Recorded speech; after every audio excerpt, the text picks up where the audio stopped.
What is up, guys? We are back after a bye week for UFC Fight Night, Dawson versus Green, and I'm bringing you guys yet another prediction video. Let's jump right in. Kicking us off at women's flyweight, Montana De La Rosa versus JJAldrich. For me, the line is very close on this, but for me, I'm going with Montana De La Rosa, just simply because she's younger. The level of competition that we've fought is much better than JJAldrich. The women we've lost to are much better. You know, if I go through her record, we look at some of these names we've lost to. Tatiana Suarez took her into the second round. Macy Barber. We had a draw against Mayra Bueno Silva, who's a really good fighter. Cynthia Calvillo, Mackenzie Dern. These are all women who have been ranked in the top 15 or a pretty high level. Significantly higher than JJAldrich. I can see Montana De La Rosa winning probably a decision here. She can also get the submission if it hits the mat. I just trust her more than JJAldrich at this state of her career. She's young. She's 28. Yeah, I'm going to go with Montana De La Rosa by decision. Jumping up to flyweight, we have Nate Maness versus Mateus Mendoca. I don't like Nate Maness at flyweight. I just don't think he has any real finishing potential in him at all at flyweight. And Mateus Mendoca, he's pretty dangerous. He's a young guy, 24, 10-1. And when you look at these two guys at this point in their career, I mean, Nate Maness got hurt really bad against Tony Gravely, got the comeback win, but was almost put out. You know, he looked pretty bad against Tagir Ulanbekov. I see the finishing potential for Mateus, and I don't see it for Nate Maness, man. You know, Mateus Mendoca's only losses to Javid Basharat by decision. I think this is a rough fight for Maness.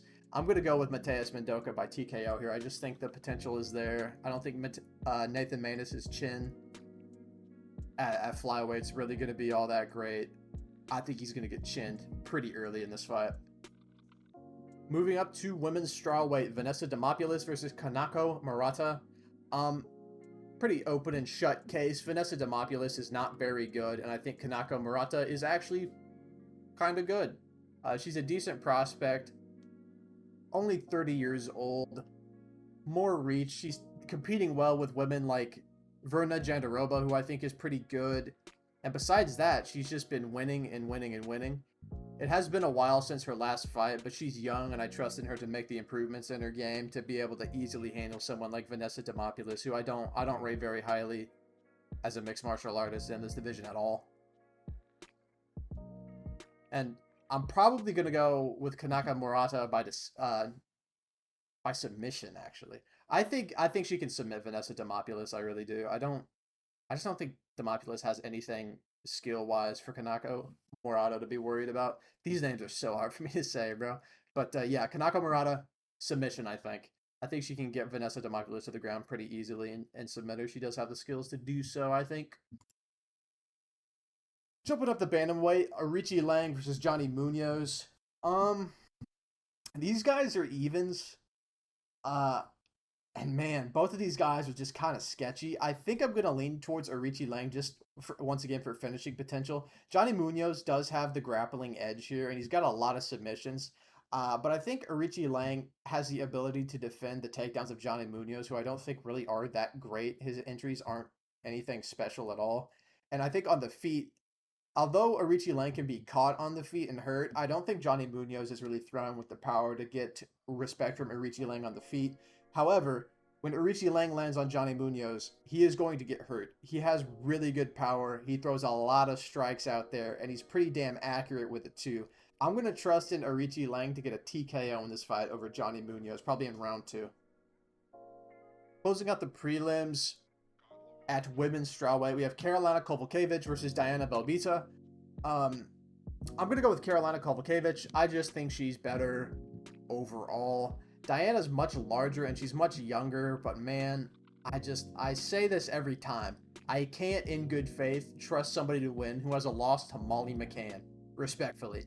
I think Carolina Kowalkiewicz is going to win this fight probably by decision by just outpointing Diana Belbita. I think it's going to be pretty boring. Yeah.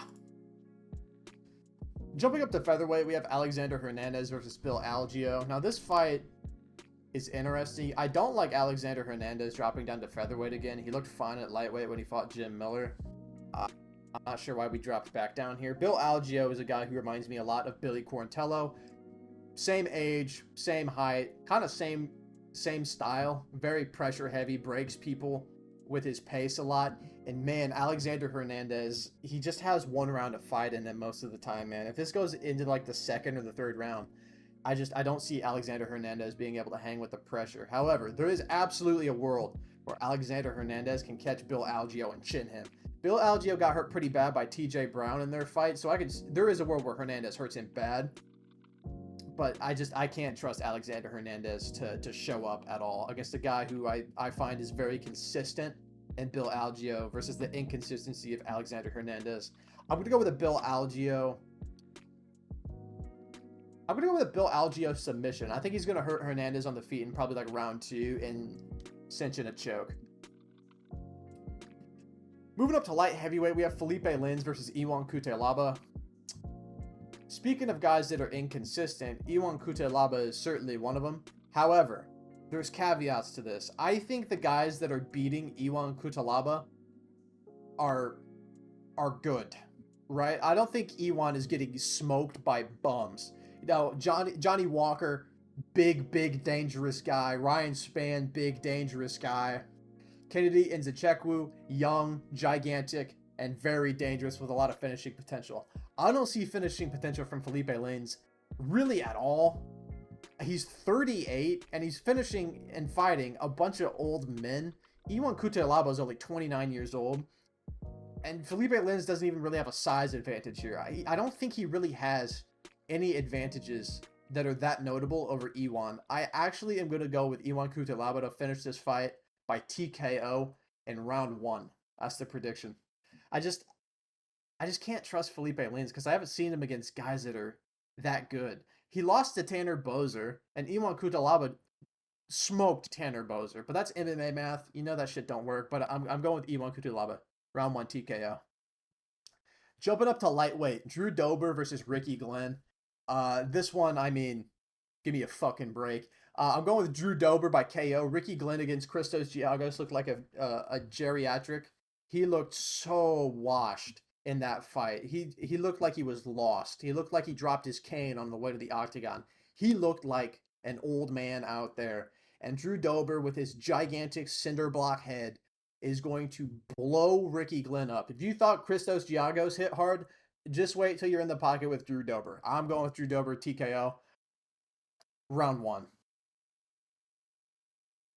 Moving up to welterweight, we have Alex Morono versus Joaquin Buckley. This one, I don't know. Because there's a lot of guys on this card that I think are just kind of inconsistent in the way they fight. Joaquin Buckley is one of those guys, man. It's chin or get chin for him. And I feel like I might go with Alex Morono. Now, Joaquin Buckley's a much better athlete. He's gigantic. He's super powerful for welterweight. But I noticed something in his Andre Fialho fight.